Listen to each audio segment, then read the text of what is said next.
So there's two faces to the U.S. policy. There's the face of hostility, justification of violence, and destruction of democracy. That was U.S. policy until the mid-'80s. We supported the coup. We did everything we could to make it happen. We justified the actions of the military governments, not only in Chile, of course, but in all of these governments that had become, that had been taken over by the military. And as they continued to evolve in increasingly violent ways in some cases, even during the Carter administration, which did have a human rights policy, we did not do anything to interfere with their survival. Now, that's an interesting question, because should the Carter administration have been tougher? Should they have advocated regime change? That's an important issue to look into. But in the secret world where I operate in my investigations, it's clear that the intelligence forces during this early period, this phase of anti or support of the dictators, they knew what was going on. They knew details, for example, about Operation Cóndor, to the extent of knowing the identities of targets before they were killed, before they were actually the object of real operations on the ground.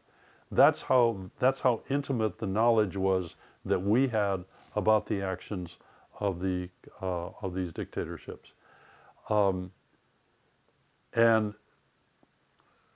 we did very little to discourage them. I won't say that we did nothing, but what we did do was ineffective. Okay, that's the story of the late 70s, early 80s. And there's another face to U.S. policy, which really starts to emerge in the mid to late 80s. George Shultz was Reagan's Secretary of State, and the documents that we have show a geopolitical calculation that it is time for Chile to follow the other countries back to democracy. Almost all of the other governments we've been talking about had already restored their democratic regimes. Chile was 17 years with a dictatorship. I would argue that without U.S. support, there's no way they would have survived that long. There's a set of information presented to George Shultz, I think this is 1987, in which they are, I won't go into the details of why this comes up, but all of a sudden it comes up, a big issue. We have to decide what we're going to do about Chile. And George Shultz asks for a review of the intelligence that we had before regarding the assassination of Orlando Letelier, because a new witness had come forward. And they do this search going back to the 1970s, and we have these documents because George Shultz asked for this review in 1987, but the documents are from 1978. And what the documents show is that, I talked earlier about how the U.S. was accepting the Chileans' explanation for things, of the 2 Americans who were killed. Well, with the Orlando Letelier case, the Chileans' story was, we finally, the FBI tracked down the assassin, the people he worked with, traced it back to Chile, but the official story was, these were rogue elephants in the Chilean government. Pinochet was not involved, right? It was his secret service. They set this thing in motion, and that's how it happened. And Pinochet He didn't know about this. He would never kill somebody in the streets of Washington. His main ally, of course, that never happened.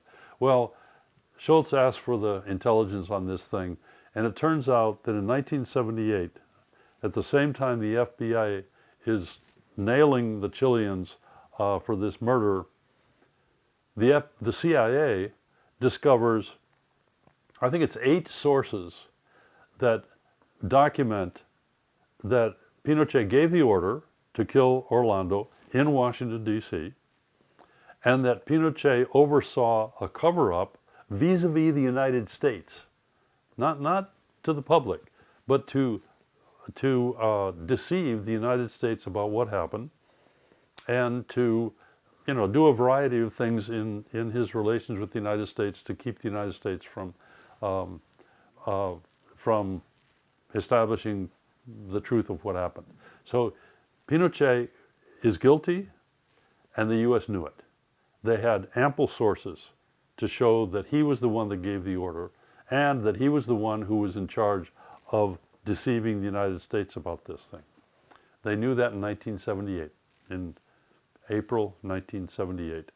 And George Shultz unearths these documents, copies of which are now in our hands. And so he presents to Reagan, well, should we go public with this? They could have gone public in 1978, and guess who was president in 1978? It was Jimmy Carter. So this is not all the Democrats versus Republicans. The Democrats were, let's say, less than courageous in confronting the dictators too. Reagan decides, we won't go public with this. Again, somehow we have this thing against accusing dictators of murder. But that's my editorial comment.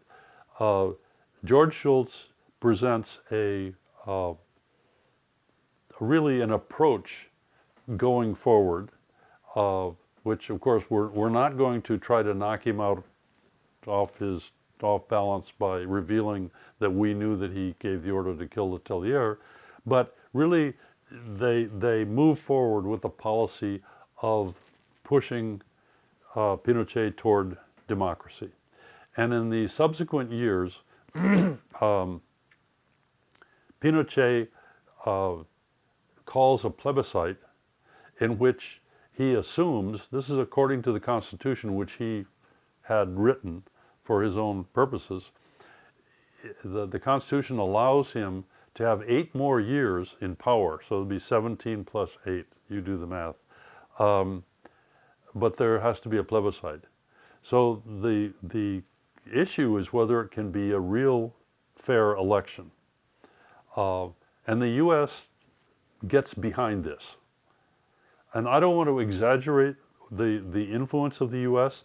Again, the major credit for what happened in the return to democracy is in the political actors. Now, it's not only the left who had all of the leftist parties that supported Allende, but now the Christian Democrats are now in firm opposition to the dictatorship. They create an alliance with the entire, everybody except the extreme right wing is in an alliance to return to civilian government. And the United States this time is on the side of democracy. And really there's effective action taken by the United States under the leadership of Ambassador Barnes, who was unequivocally, he was not just somebody who carried out the policies, he was somebody who was creating the policy of, unequivocal support for the return to democracy in very material ways, right, including financial support. So we were on the side of the angels in Chile's return to democracy. There was a plebiscite held. Pinochet lost it. The vote, as it was being counted, it was clear that Pinochet had lost. He was not going to get 8 more years. And he meets with his generals and advocates, we can create violence in the streets, we'll blame the left, and we will suspend the election count, and I will stay in power. This is the scenario that he presents to his generals. But one of the generals, the head of the Air Force, on his way into this meeting, says to the journalists on the outside that are waiting, this is late at night, he says, it appears that the no, the alternative, which was the no more government for Pinochet, but yes, constitutional rule again, that he said, the general says, the no appears to have won. And so he goes into there with already having said that, kind of undercut Pinochet's attempt to do this. The U.S. ambassador, the embassy is very important in supporting the political forces that want to return to constitutional rule, and when push comes to shove, making it clear to the military that we're not going to go along with this. And I think, I don't know if we know all of the details of that. We know the effect. What would the United States have done if Pinochet had tried to cancel the count of the election? We don't know. But the United States had made it very clear that they were not going to go along with it. And so I think people give credit to the United States for doing the right thing, morally and politically, geopolitically. In 1988, 1989, 1990, the return of democracy came to Chile, and relations with the United States have been really very friendly ever since. The United States has managed to neutralize what could have been an extremely hostile, negative, hateful response by the people whose democracy was destroyed with the help of the United States. We managed to pull off a switch in time, and, I guess after all other alternatives, the United States does the right thing.